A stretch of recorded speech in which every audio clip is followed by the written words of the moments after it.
السلام علیکم۔ First year class, اس کی ہم حصہ نظم کی تشریح کر رہے ہیں۔ حصہ نظم میں ہم حمد کی تشریح کر چکے ہیں اور نعت کی تشریح چل رہی ہے، جس کے ہم نے 4 اشعار پڑھ لیے ہیں۔ آج ہم اس کا سیکنڈ لاسٹ شعر نمبر 5 اس کی تشریح کریں گے۔ انسان کو شائستہ و خوددار بنایا، تہذیب و تمدن تیرے شرمندہ احسان۔ شائستہ کہتے ہیں مہذب کو، با سلیقہ کو،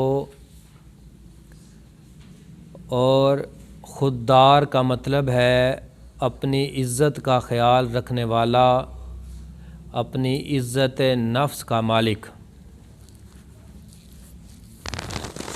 تہذیب و تمدن اس کا مطلب ہے رہن سہن کے انداز یا طریقے۔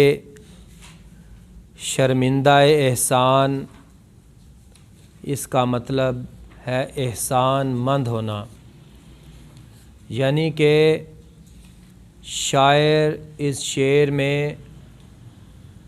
اس بات کو بیان کرنا چاہتا ہے کہ اے انسان،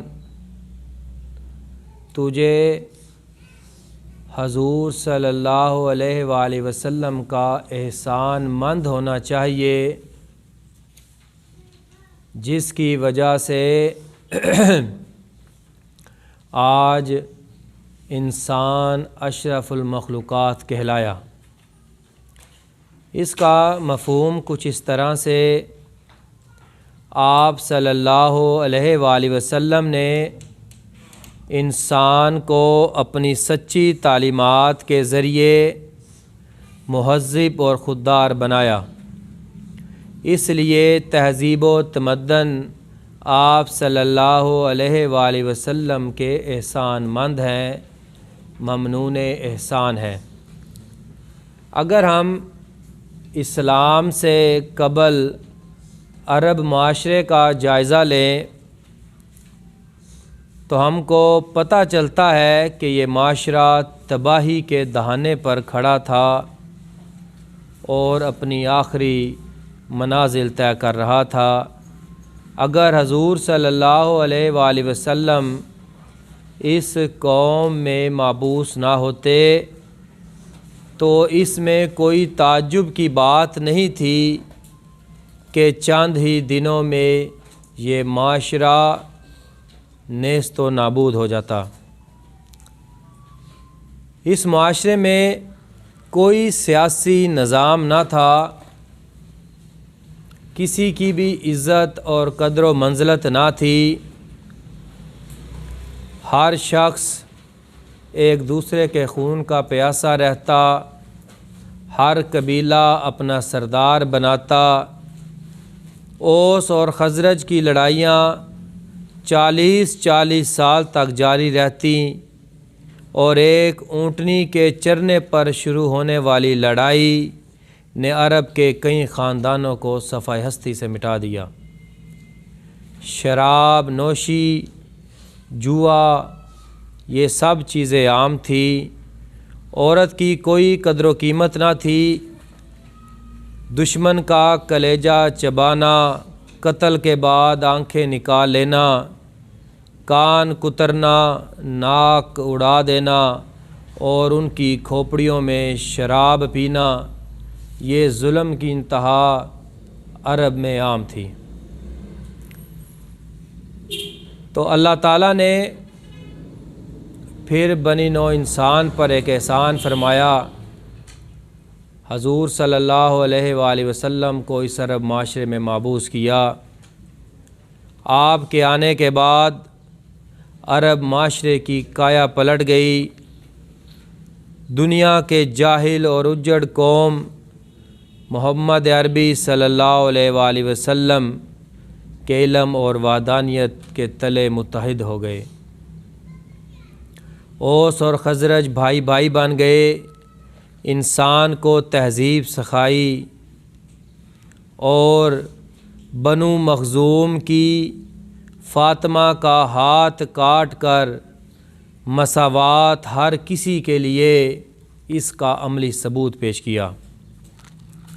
عورت کو ہر رتبے میں عزت بخشی، ماں، بہن، بیوی، بیٹی، ہر حیثیت سے اس کا مرتبہ اجاگر کیا، انسانیت کا جذبہ استوار کیا، اور غلاموں سے بھی حسن و سلوک کا درس دیا۔ بیوی کی عرب میں کوئی قدر و قیمت نہ تھی، لیکن حضور صلی اللہ علیہ وآلہ وسلم نے اسے گھر کی ملکہ قرار دیا اور جنت کو ماں کے پاؤں کی خاک تھلے رکھ دیا، اور بیٹیوں کی پرورش کو جزائے خیر ادا کیا اور حصول جنت کا ذریعہ قرار دے دیا۔ الغرض حضور صلی اللہ علیہ وآلہ وسلم کے آنے کے بعد اس دنیا کی کایا پلٹ گئی، انسان کو جینے کا سلیقہ پتہ چلا، معاشرے میں رہنے کا رنگ ڈھنگ سمجھ میں آیا، اور انسان کو اس کے رشتوں کی پہچان ہوئی۔ شاعر کہتا ہے کہ جس نے صحرا نشینوں کی تہذیب کی، جس نے اوراق فطرت کی ترتیب کی، کور چشموں کو اہل نظر کر دیا، راہزن تھے انہیں راہبر کر دیا۔ عہد جاہلیت میں انسان کو اپنی عزت، خودداری خود اپنے ہاتھوں مجروح تھی، عزت نفس ختم ہو چکی تھی۔ یہ انسان کی توہین نہ تھی کہ اشرف المخلوقات ہو کر بھی مٹی کے بنے بتوں کو سجدہ کیا کرتا تھا۔ حضور صلی اللہ علیہ وآلہ وسلم نے انسان کو سمجھایا کہ اپنے ہاتھوں سے تراشے ہوئے بت خدا نہیں بن سکتے، جو اپنے وجود کے مالک نہیں، ان کو تم خدا کیسے بنا سکتے ہو؟ خدا صرف ایک ہے اور وہی لائق عبادت ہے۔ شاعر کہتا ہے کہ آپ صلی اللہ علیہ وآلہ وسلم نے انسان کو تہذیب و تمدن کی دولت سے مالا مال کر دیا، لہٰذا آج بھی تہذیب و تمدن آپ صلی اللہ علیہ وآلہ وسلم کے شرمندہ احسان ہے، اور تہذیب کے نقوش آج بھی آپ صلی اللہ علیہ وآلہ وسلم کے ہی دم سے قائم ہیں۔ شائستگی سے تیری چمکا نصیب سب کا، احسان مند تیری تہذیب اب تلک ہے۔ اے اللہ کے حبیب، اے اللہ کے حبیب۔ یہ شعر نمبر 5 تھا، اس کی ہم نے آج تشریح کی۔ انشاءاللہ شعر نمبر 6 کل ہم اس کی تشریح کریں گے۔ اللہ حافظ۔